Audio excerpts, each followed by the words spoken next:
Hello, I'm George. This is GLLR Cars. Welcome to the channel. Here in Fort Worth, downtown Fort Worth, for the Fort Worth Auto Show. So let's take a look at the Fort Worth Auto Show and see how this goes.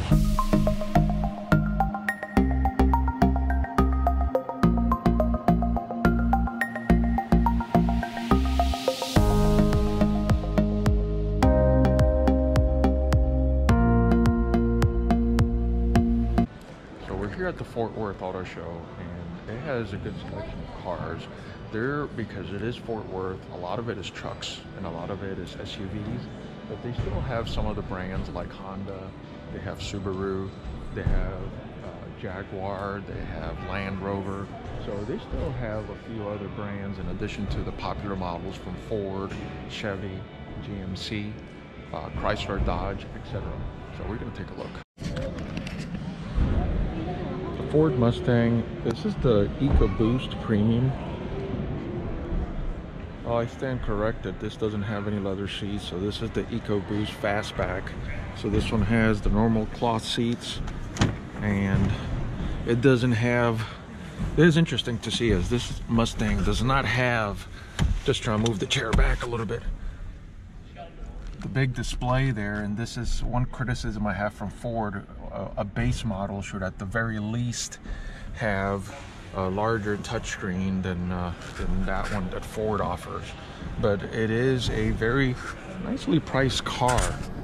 With a starting price of $26,000, you can get into a brand new EcoBoost Fastback with 310 horsepower, 320 horsepower.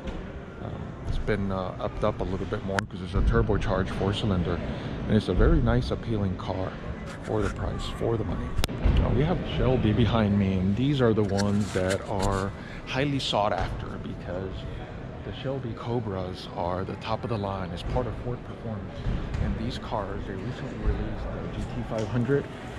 They have the upgrades in terms of the splitters in the front, the carbon fiber rims, the side skirts, the very big wing in the back, and it's all carbon fiber. And it has diffusers in the bottom, quad exhaust. And this car is basically at the top performance game for Ford. It really is supercharged, a V8 engine on here, so really gorgeous vehicle. Yeah, the Mustang is definitely a looker, even from any distance. Compared to a normal fastback, it's quite obvious the aggressiveness and look of the Mustang. Alright, so this small SUV from Honda, let's take a look first by pointing something out that is interesting. Look at the price of that. So MSRP $24,000 for a small SUV. It kind of looks like it's 2 doors, but it's really 4 doors. It has the opening door here on the side. Fairly spacious for a small SUV such as this. And what is interesting about it, again, other than the price, is it's very spacious and it's a very practical car for somebody who's looking for an SUV that would just be a little bit, it's interesting, the vents here for the air conditioning is a little bit different. The infotainment is quite interesting. Nice digital gauge over there, so it's very spacious. It's got for that kind of money, you still get a moonroof, so not bad at all for a car like this. So now, what would be a competitor to the SUV that we saw from Honda? It would be something like this, a Ford Escape. So Ford Escape is probably maybe slightly bigger, so because of that, you know, maybe the price may not be exactly the same, but you still got a little bit more storage than you otherwise would with a car such as the that Honda SUV that was being compared against. From a pricing perspective, it does run a little bit higher, so you're talking MSRP of $26,000. The other thing that is a little bit of a criticism is that infotainment screen. Again, it's tiny, and I looked it up, and for Ford, for an Escape such as this, the infotainment with the larger screen and navigation is a $695 option, so that's not bad. And for that little money, I would probably recommend it would just be included with every car. But the Escape is inexpensive, small SUV, very practical, spacious. So for whatever someone may need a small SUV, this is a very nice car. And again, for a good price. There's a few other things that I would want to do, and the other one has to do with the wheels. These wheels are not the it's just kind of a fake wheel. It's a hubcap, really.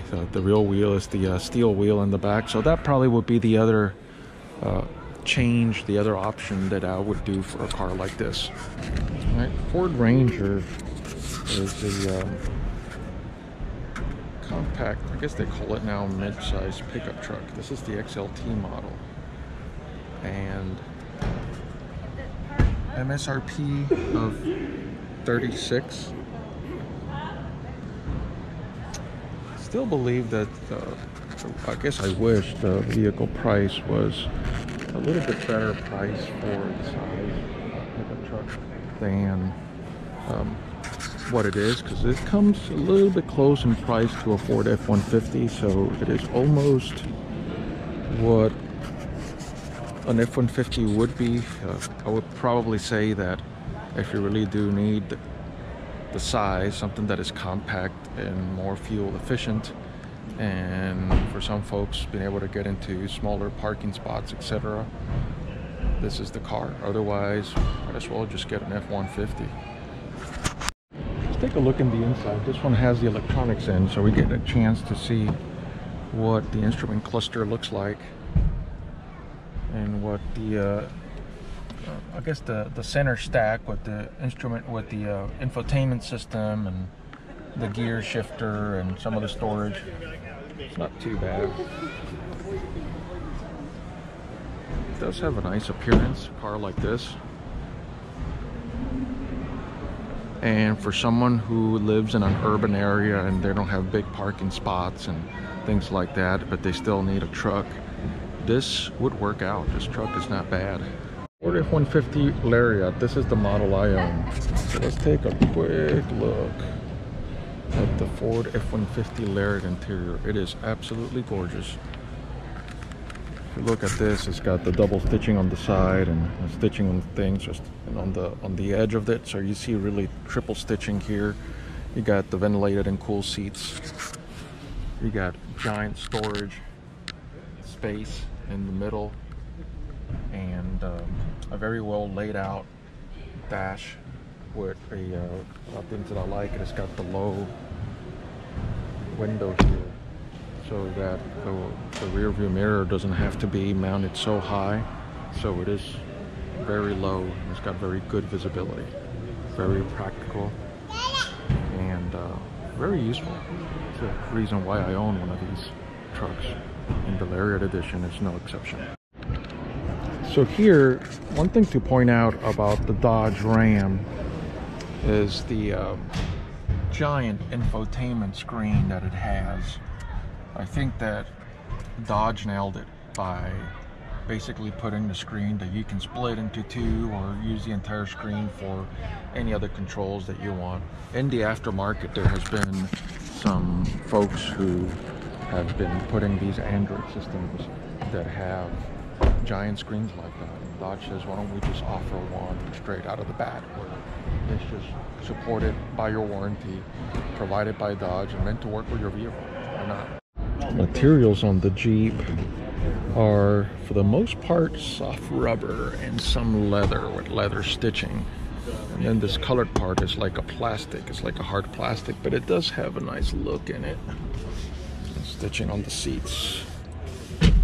It is a very functional interior, very rugged screen up here. Very good interior. That's Jeep Wrangler Rubicon.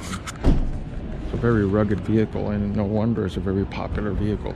Very high resale value on these, I guess you can call them SUVs, that's the category, but they're really in a category of their own. The Jeep Wranglers are unlike no other rugged vehicle that's out there. I like the lights here. Here's the Dodge Challenger SRT. And this SRT Hellcat is the red eye. And that's the giveaway right there. Just as the name implies, it has that little red eye on it. 6.2 liter V8, supercharged. And yes, you are talking $88,500. $88,500. It's all in the power. It's in that supercharged engine. And great in a straight line. But it's all engine. The things that I like is they do make a very spacious interior on these cars. And for a car that is meant to be sporty and light, a sporty light color to go with it. And the other American muscle car, the Chevy Camaro. This one here, 37. And see what kind of option packages it has. But obviously being an LT1 is a high performance vehicle. One of the things that I've pointed out and many others have is really the high dashboard. And because you're seated low, it does have a challenge when it comes to visibility, but it still is a gorgeous vehicle. Camaro LT1 is a very fast vehicle too. Now we have the Corvette. It's a C7. So we all know that that's been replaced with the 8th generation or C8 type. It's still a looker. This one being the Grand Sport.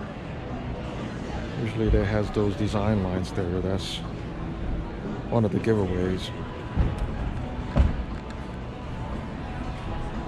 A very aggressive styling. See what this one can go for. The Grand Sport is not your Stingray, but 86K. So a car like this has the horsepower of a Stingray, so about 460 horsepower. But it's got the look of the Z06 edition.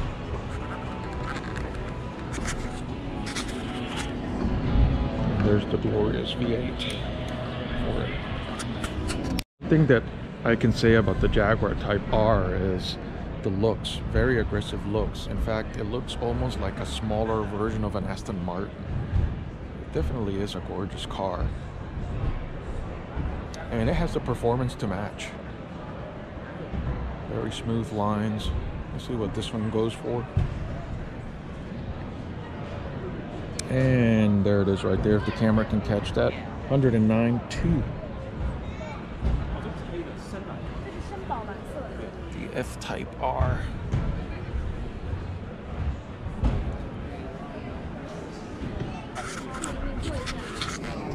Land Rover, Range Rover Velar. One of the things that I've always liked is the interior materials.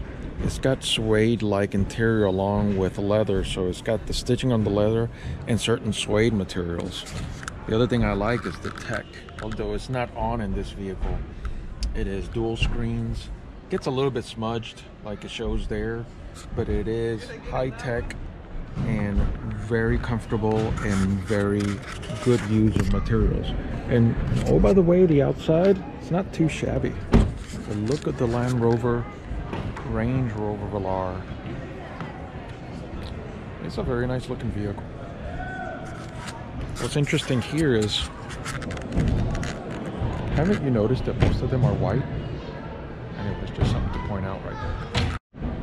So the BMW Z4, well, the new Z4 rather, is the reintroduction of the Z4 after they worked collaboratively with Toyota to come up with a car that otherwise would probably cost a little bit too much if it were to be done on their own. But it's always been a car that is not going to have a lot of volume sales because convertibles are not selling as much as they used to, and then two-door cars, or two-seater rather, are very a niche audience.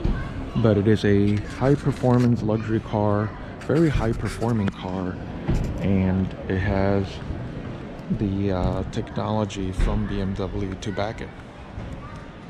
And oh, by the way, it doesn't help out that it's also a gorgeous looking car. So the MX-5 Miata is a car that is known for being a fun to drive car. I've driven one of these Miatas, and although they don't really have a lot of power, they are very lightweight cars. So I wouldn't say that it has acceptable power, but if you're not looking for performance, it would do. Preference is that they had a faster, more powerful version of the Miata. MX-5, like it's called now, the MX-5 Miata, or not Miata anymore, just really MX-5. Mazda 3 was redesigned. I think they did a good job in doing the redesign of the MX-3. Look right there, the AMG GT. It's got a matte finish to it, which is very nice.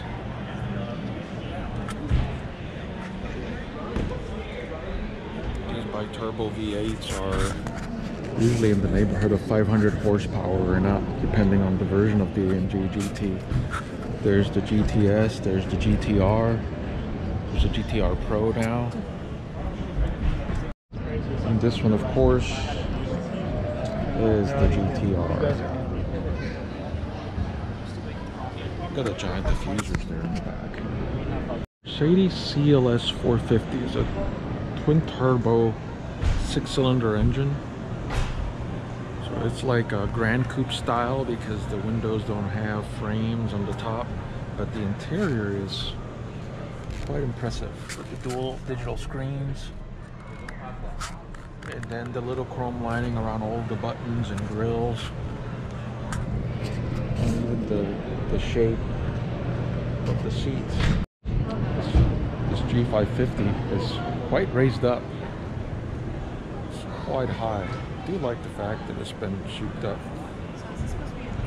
a little bit. The wheels, it's got some carbon fiber there.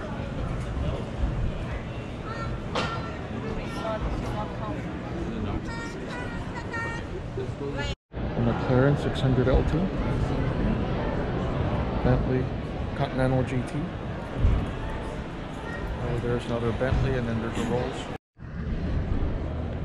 The DeLorean, the famous Back to the Future car. Although it's not really a replica, they did put the famous flux capacitor, the hoverboard, and allegedly the guitar that Marty McFly played back in 1955. Well, not sure if it's genuine, but it does have some signatures on it. And again, it doesn't have the outside add-ons or the body that the original DeLorean had, but nice license plate. Very nice collector's piece. Got a little bit of movie history there. 1981 DeLorean. Well, I think I went through most of the parts of this show. I think what they have over here on the other side outside the DeLorean, some classic cars and some booths for some services and products that you can buy. Yeah, that's pretty much it. Is the Fort Worth Auto Show is a little bit smaller than the one that they have in Dallas, but what I did like about this auto show is that it's a lot more laid back, it's less crowded, you have a little bit more time to look at the cars, and And that's a plus from the experience of the user to look at the cars. I think that all in all, it's a little bit smaller space as well. If I look at the convention center space that this thing is using, some of the car makers had to put a little bit of a limit on what models they could choose and show, but in the end, it's a very good experience. It's something that I would recommend. My name is George. This is GLLR Cars, and as always, drive safe.